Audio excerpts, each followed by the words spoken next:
What happened, self-inflicted, post-game after game one, very emotional.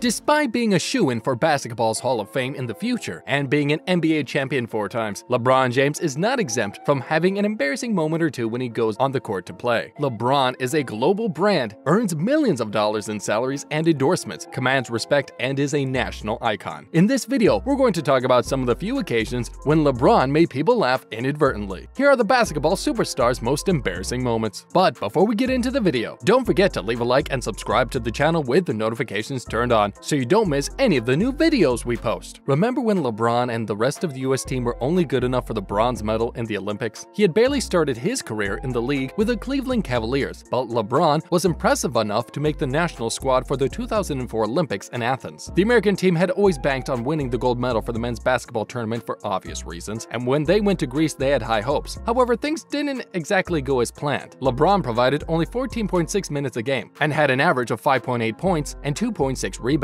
The team only managed to win the bronze medal, and the press castigated the future superstar for his poor attitude and not acting like a team player. Keep in mind, this wouldn't be the last time he would be accused of such a thing. Everyone was scandalized when they found out about Delonte West and LeBron's mother. This was a scandal that was clearly not of LeBron's making, but it rocked the world nevertheless and got tongues wagging. Perhaps this was also a key part of his departure to Miami, as salacious details later emerged that fellow Cavs player Delonte West was having an affair with LeBron's mother, Gloria James. It would only take a few months before rumors were proven to be true, but the tension and not to mention awkwardness would have been tough to handle. We can only imagine how their dressing room was like back then. No wonder West was cut from the team not long after the 2010 playoffs were over and LeBron packed his bags after. In light of the affair, LeBron moved to Miami. It's only normal and natural for players to move around and to change teams once in a while. However, LeBron was more than just a basketball player to the Cleveland Cavaliers. The town of Cleveland had long wanted to acquire a player who could help them win championships, and for James to be well aware and to put himself on free contract to get the best deal possible, it didn't sit well with Cleveland and all its residents. People were so angry that they burned his jersey as a demonstration. He also made his move to Miami a media fiasco. When LeBron announced he was going to be a free agent, the media held its collective breath. Everyone wanted to know where the superstar would go. ESPN built up their coverage week after week too. The process was exhaustive and a well-designed attention-grabbing fiasco, and it put his name up in there with flashing lights and whatnot. However, looking back, it didn't paint him in a good light. It would have been better had he only had a single press conference or tweet instead of making a media circus. Getting dunked on by Jayson Tatum. Another addition to LeBron's most embarrassing moments list is the dunk heard around the world. It happened during the 2018 playoff game between the Cleveland Cavaliers and the Boston Celtics. During the 7th game of the best-of-7 series, rookie Jayson Tatum shocked everyone when the 20-year-old took a pass outside the three-point line and drove straight to the line. LeBron wanted to block Tatum, but in his ill-fated attempt, he accidentally redefined the meaning of the word posturized. Everyone saw what happened and gasped. The monster dunk happened with only 6 minutes and 39 seconds left in the 4th quarter and brought the Celtics within 2 points of the Cavaliers at 71-69. The play was something that LeBron haters will look back on with delight, but it didn't affect the game's outcome. Tatum's dunk will forever live on in the internet, but his team still lost the game and the series to the Cavaliers. No one has forgotten the fact that LeBron and the Cavaliers got swept in the 2018 finals. Before the 2018 finals even began, there had already been lots of talk that the outcome of the series against the Golden State Warriors would determine if LeBron would stay with the Cavaliers or move to another team. The Cavs had been likened to the Utah Jazz in the 90s. The team was talented, but they hit a wall called Michael Jordan, Dennis Rodman, and Scottie Pippen, and couldn't win a single championship. Year after year they tried, but year after year they also failed. During the 2018 finals, the Cavaliers were decimated, and they didn't even win a single game in the series. Although the Cavs had faced the Warriors in the finals every single year from 2015, they seemed to have lost their ability to compete and couldn't overcome the sheer onslaught of talent from the Warriors side. This was perhaps what finally sealed the deal for LeBron to make a clean break and start anew with the Western Conference. LeBron's mural getting defaced in LA. It seemed that not everyone was excited when LeBron moved to the Los Angeles Lakers in 2018. Why do we say so? Because a painted mural graffiti of LeBron James made by Fernando Valdez stated that the player was King of LA was defaced. The mural was relatively large and occupied the entire back wall of a restaurant. A Twitter account with the name Laker Fanbase offered people $300 to destroy the mural and someone was only too happy to take up the offer. Gold spray paint was used to write "No King, left fraud, we don't want you," and 3-6, which was an allusion to the King's record in the NBA Finals. The artist painted over that graffiti and attempted to rectify the situation by removing the word "of," leaving only the words "King" and "LA."